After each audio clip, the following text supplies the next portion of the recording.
Mexico উপকূলে অবস্থান করা ঘূর্ণিঝড় মিল্টন আরও শক্তি সঞ্চয় করেছে।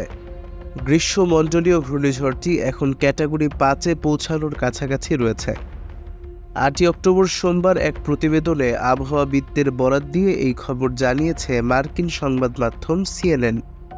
প্রতিবেদনে বলা হয়েছে, ফ্লোরিডার উপসাগরীয় উপকূলে বুধবার 9 অক্টোবর রাতে আঘাত হানবে ঘূর্ণিঝড়টি। এরই মধ্যে ফ্লোরিডার মানুষকে সতর্ক করেছে কর্তৃপক্ষ।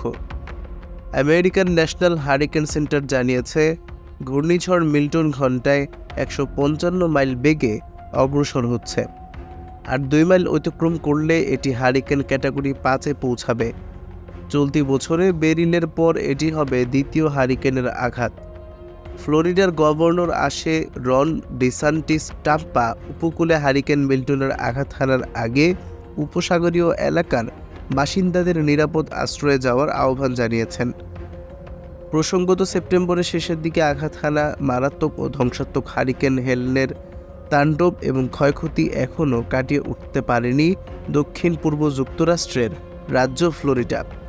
হারিকেন হেলেনের বাতাসের গতিবেগ ছিল ঘন্টায় 140 মাইল। এরই মধ্যে আরেক হারিকেন মিল্টন এগিয়ে আসছে রাজ্যটির দিকে।